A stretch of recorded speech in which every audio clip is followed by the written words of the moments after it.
Hi and welcome back to my channel. My name's Georgina and I am a certified intuitive eating counsellor with a background in physiotherapy and health coaching. I'm also a recovered chronic dieter and binge eater turned intuitive eater, and I'm here to help share my experience and knowledge about all things intuitive eating with you to help you transform your health in the way that I have, as have many of my clients, to live a life of true purpose, freedom and peace around food so that you can get on with more important things in your life than thinking about food. So in today's video, I'm going to be talking about emotional eating, helping you to understand and identify what emotional triggers may be going on for you that you might not even be aware of at the moment that are contributing to patterns of overeating, so that you can heal those patterns. And if you stay till the end of the video, I will be going through a fantastic 3-step strategy that I've used that works incredibly well to help you heal any emotional eating patterns that you do notice after you've watched this video. And I can honestly say it was one of the most pivotal points of my recovery, was understanding this particular principle. So I hope it does the same for you, and let's get on with the video. And don't forget to click like and subscribe so that you can be notified every time I publish a new video all about health, wellness and of course intuitive eating.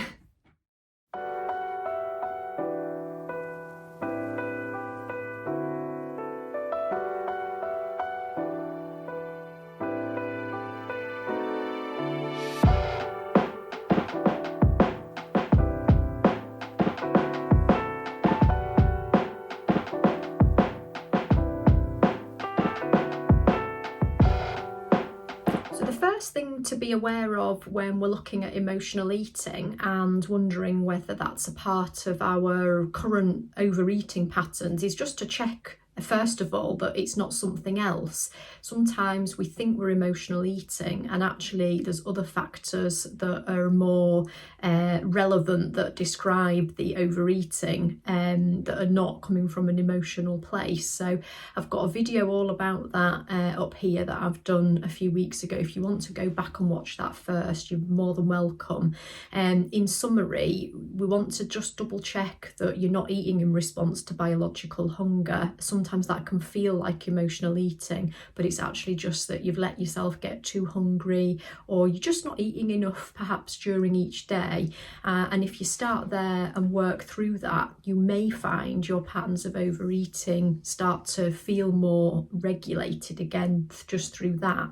The other point to make is if you are low on self-care, and by self-care I just mean meeting your basic needs such as managing stress, getting enough sleep, prioritising, healthy boundaries to look after yourself, then that can lead to overeating, and that's not emotional eating either, but it's a very important part of your life and relationship to food and body, and that by working on that and healing that, once again, will really help to reduce overeating patterns that, may represent you not feeling in your best health, and hence why you've come to watch these videos and learn a bit more about how intuitive eating can help you with that.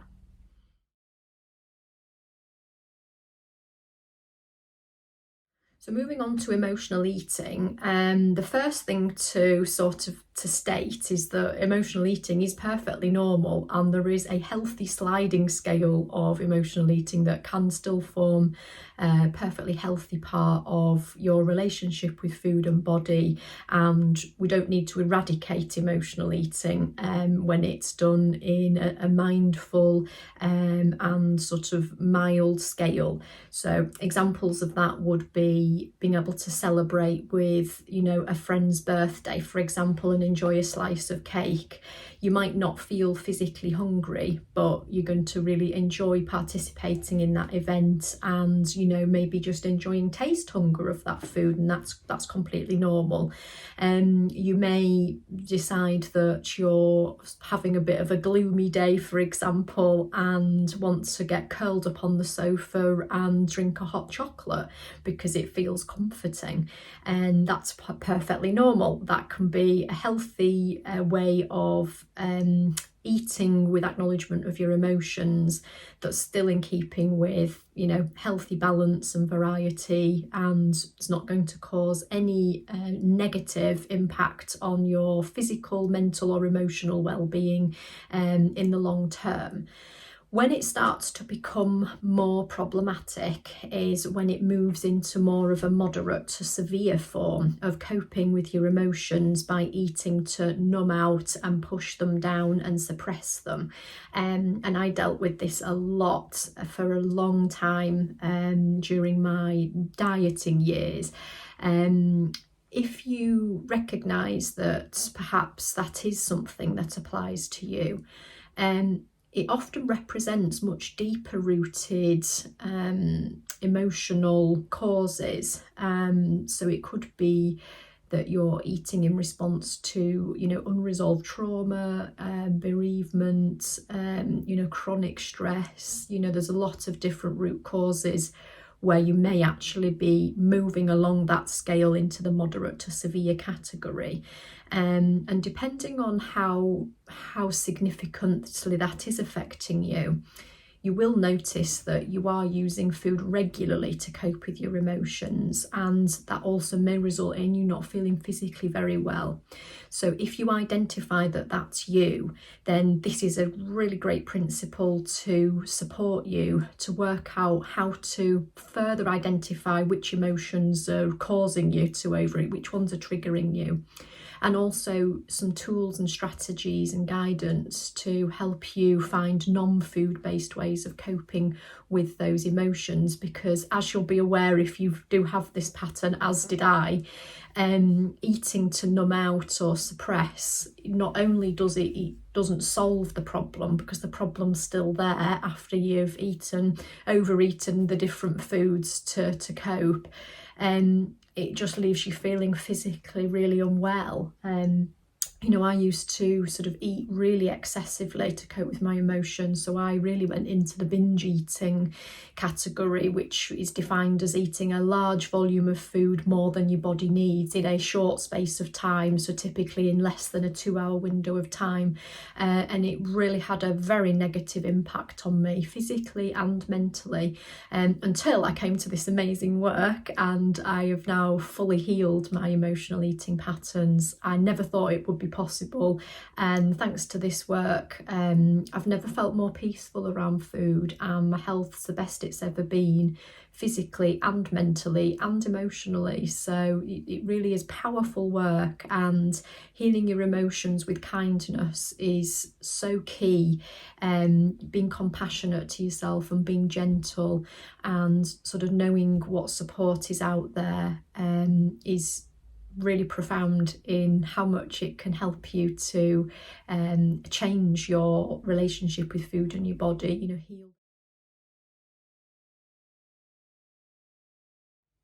So now you know a little bit more about the overall concept of emotional eating, and perhaps you've recognised that this may well be a pattern that is forming part of your relationship with food and overeating patterns. You can start to explore what your personal triggers are that lead to this response by using food to cope with the emotions. So there's quite a long list, so I'll give you a few common examples of what you might notice, and then you can go away and sort of have a look at this in your own time. So anxiety is quite a common one, where you may find you're eating to give yourself a sense of calmness. I used to do this a lot. If I was feeling anxious and overwhelmed, then food would almost be a self-soothing strategy, just to try and feel a little bit calmer. Boredom's a really common one. I've probably done all of these that I'm going to share with you at one point or another. So just giving yourself sort of something to do. So if life's feeling a bit dull, then food can be a way to sort of pacify that. Equally, food can bring excitement into your life as well. So there might be certain foods that you particularly enjoy that make your life feel a bit more exciting when you go out and buy them, or, you know, however you consume them. Emptiness can be quite a profound emotion that triggers emotional eating. So that feeling of loneliness where you're trying to fill a void and you end up using food in order to feel that sense of support. You know, it can become like a friend. Again, I used to do this myself a lot to deal with loneliness. That was probably one of my most frequent triggers when I did this work and looked into my own patterns. Anger's another one that can be very easily adopted using food to cope. And interestingly, if you pick up on this, if you can't express your anger in a healthy way, it's quite common to eat as a way to actually release that energy through the chewing mechanism. And quite commonly, you may notice that if you're feeling angry and you're using food to cope, you have a leaning towards more crunchy foods. So like crisps and, you know, anything that gives you that more of a crunchy texture, so that you can move that anger through the body, through the mechanism of the jaw movement. It can release some of that anger. So again, you know, there are more helpful ways to deal with anger. If you were just doing this in a mild sense, then, you know, perhaps it's not going to have a particular sort of not negative impact. But if you were dealing with anger regularly with food as a coping strategy, then, you know, you really want to dig in and get to the source of the anger with a non-food based coping strategy. Procrastination's another common one. So that thought of, I'll do this task after I've had a slice of cake, or I'll do this task after, you know, I've had a cup of tea and a biscuit. This used to affect me a lot when I was studying. So when I was training for my physio career and when I was at university the first time round, just doing a general sort of science degree, I often would use food as a way to stall doing my essays or my homework. So I think a lot of you might identify with that one. I also used to use it in work in my physio career when the paperwork was really dull and there was a lot of it. I'd often think, oh, I'm going to stop for a snack first, or I'm going to make a drink and have something to eat, and then I'll get on with the task, just as a way to sort of stall it a bit. And food can be used as a reward, so that's a big trigger, is using food for that purpose. So like, I've just done this, I don't know, say you might decide, oh, I've just done this gardening task, so I deserve to have something to eat, or I've just got through this really stressful meeting, so I deserve to have the piece of cake. And then the final one to mention in this video, in this chapter, is stress. Again, you know, we live in a world where people are constantly exposed to stress factors, and that's become very common for people to use food to try and relieve themselves of the stress, because, you know, for a temporary moment, it does give you a sense of relief. It gives you a break from the feelings of stress, you know, and it does numb them out. So again, going back to the first chapter of talking about the sliding scale of emotional eating, if you're doing any of these in a mild form, you know, and it's occasional, that is fine. We're all human and we don't need to eradicate emotional eating. But if we notice that we're using these, or we're noticing these triggers, and that most of the time when these triggers are present, we're using food to cope, then we're running into the same problem again. It's temporary relief.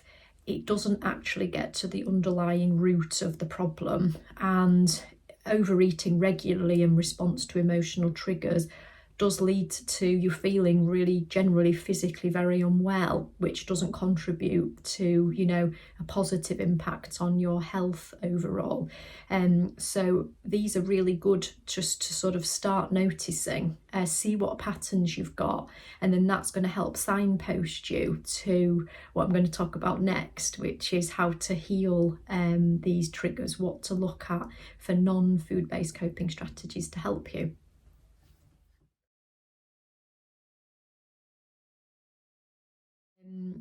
Once you've identified that you've got some emotional triggers, you can then look at 4 different categories really of how you may choose to address those feelings without food.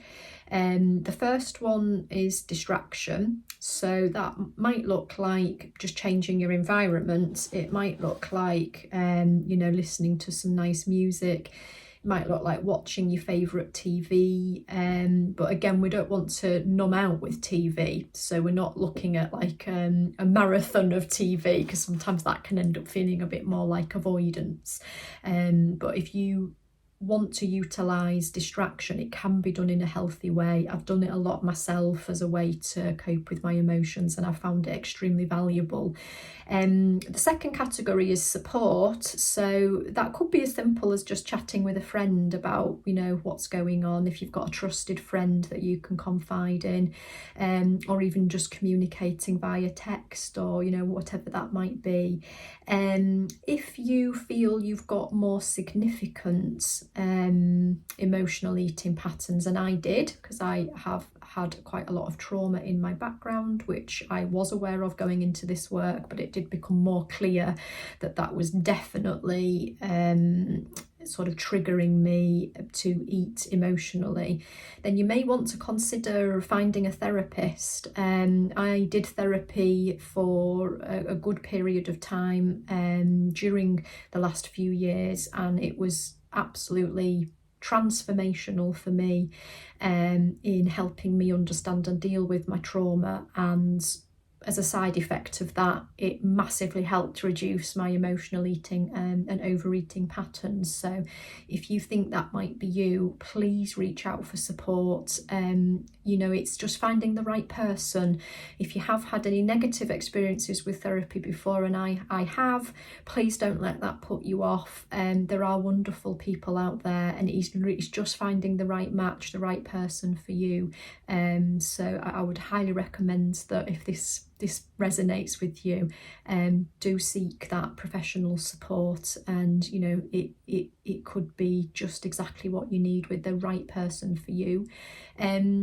Section number 3 is just dealing with the feeling directly. Again, see how you feel, see if you feel safe to deal with the feeling directly. Sometimes you might need a bit of support depending on how much emotional trauma there is in your background. You might need to explore this with a therapist, but you get to decide what you feel safe in your body to do. So examples of this are writing in a journal if you like writing, but you don't have to. I'm not a big fan because I talk such a lot. I find writing's too slow, but I appreciate it can be very profound, and if it suits you, writing can be really, really healing.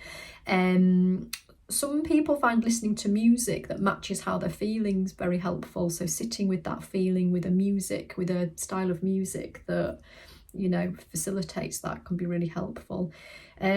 Just sitting with the feeling, if you feel safe to do so, for up to 10 minutes without distractions, and just sitting with it can actually really help you to shift it, release it, process it, and reframing the thoughts that are triggering the feeling. So that can be very powerful. Is there another way that you may be able to view the situation that feels more aligned? And again, talking with a therapist is, can be absolutely key, depending on the severity of what you've uncovered with your emotional eating patterns, to sort of make it match the right amount of support in the right way. And then the 4th category is self-care. So examples of that are setting limits, making sure you have enough alone time, making sure you get enough sleep. It might mean self-care for you might mean just going for a walk outside, getting some fresh air. There's lots of different ways you could approach self-care. But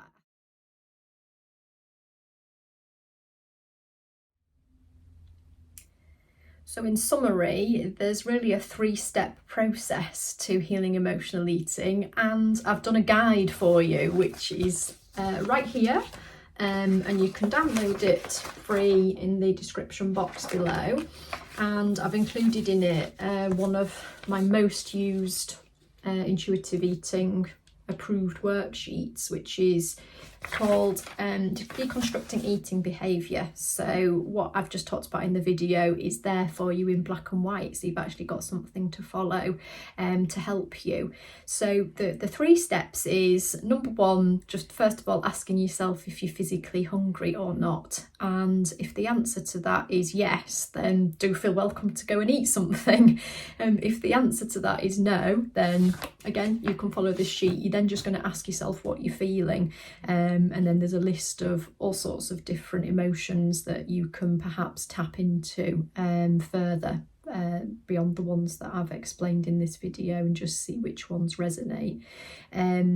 If none of those descriptions fit, you can simplify it by just asking if you feel pleasant, unpleasant or neutral. You know, that's a really good starting point if you're really not sure what's going on and it's difficult to even name an emotion, but you just know you don't feel good. Then just see how often you're feeling pleasant, unpleasant or neutral, and that will inform you as to, you know, perhaps how much emotional eating might be going on. And then number 3 is asking yourself, what do I need? So what do I need to deal with my current feelings? And it's okay if you don't know. This is a gentle process, and, you know, simply bringing awareness to the pattern is the starting point, again, that's really powerful to help you create the change as and when you feel ready. And then you've got your 4 categories that I've explained of different methods of dealing with your feelings without food. So I hope that video has been helpful for you. It's one of my favourite topics to talk about, and I'm really pleased to be able to share some more information with you and help you get started with healing this pattern, that if you've noticed that is present for you, and you'll be amazed at the results you get by, you know, even just working through that one worksheet. It can be really profound. If you are looking for more support and you're thinking, yes, this is great, and, you know, I'd actually like to sort of really get going with healing all aspects of my relationship with food and body that have been triggered by chronic dieting, then do feel welcome to book a one-to-one discovery call with me if you're interested in one-to-one coaching.